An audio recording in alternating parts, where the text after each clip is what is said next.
আসসালামু আলাইকুম দর্শক, আজ আপনাদের মাঝে তুলে ধরার চেষ্টা করব 24 ফিট বাই 35 ফিট অর্থাৎ 860 স্কয়ার ফিটের এক ইউনিটের একটি বাড়ির ডিজাইন সম্পর্কে। প্রথমে আসা যাক, এ ধরনের একটি ডিজাইনের বাড়ি নির্মাণ করতে হলে আমাদের কতটুকু জমির প্রয়োজন। এই ডিজাইনের একটি বাড়ি যদি নির্মাণ করতে চান, সেই ক্ষেত্রে জমির প্রয়োজন হবে 2 শতক, অর্থাৎ 2 একর্স জমি প্রয়োজন এই ডিজাইনের একটি বাড়ি নির্মাণ করতে হলে। এবার আসা যাক, এই ধরনের একটি ডিজাইনে আমরা কি কি সুবিধা পাব। এটি রাস্তা, এর পাশেই সিঁড়ি, এখান দিয়ে প্রবেশ করতে হবে। প্রবেশ করে এখানে কিচেন এবং এখানে ডাইনিং এবং তার পাশে 3টি বেডরুম। এই ডিজাইনে মোট 3টি বেডরুম। প্রথম বেডরুমের সাইজ হলো 12 ফিট বাই 10 ফিট, দ্বিতীয় বেডরুমের সাইজ হলো 12 ফিট বাই 11 ফিট 6 ইঞ্চি এবং তৃতীয় বেডরুমের সাইজ হলো 11 ফিট 11 ইঞ্চি বাই 10 ফিট 6 ইঞ্চি।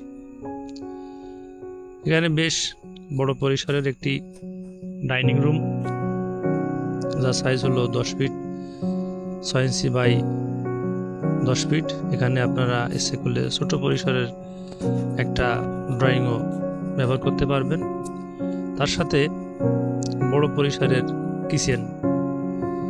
আসলে বাসায় কিচেন একটু বড় থাকা দরকার, না কিচেনে অনেক কিছু আমাদের রাখতে হয়।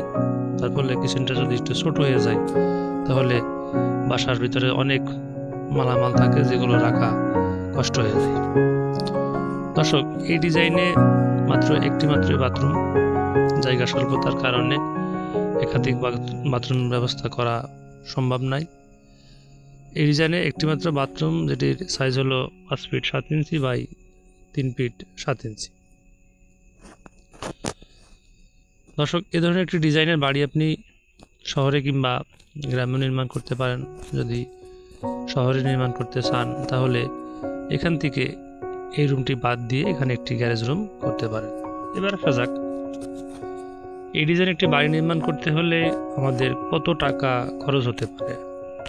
এই বিল্ডিংটি যদি আপনি 3 তলা ভিত দিয়ে করতে চান, সেই ক্ষেত্রে নিচতলায় সম্পূর্ণ কাজ শেষ করতে খরচ হতে পারে 13 থেকে 14 লক্ষ টাকা খরচ হতে পারে শুধুমাত্র নিচতলার কাজ সম্পন্ন করতে। আর যদি 3 তলা ভিতের পরিবর্তে 4 তলা বা 5 তলা দেন, সেই ক্ষেত্রে খরচ আরও বৃদ্ধি পাবে। এরপরে যদি 3 তলা ভিতের নিচতলার কাজ সম্পন্ন করার পরে যদি 2 তলা করতে চান বা 3 তলা করতে চান, সেই ক্ষেত্রে আরও খরচ হতে পারে 10 থেকে 11 লক্ষ টাকা। দর্শক, আজ এ পর্যন্ত। আগামীতে নতুন কোনো বাড়ির ডিজাইন নিয়ে ইনশাল্লাহ কথা হবে। সেই পর্যন্ত সবাই ভালো থাকুন, সুস্থ থাকুন, এই কামনায়। খুদা হাফেজ।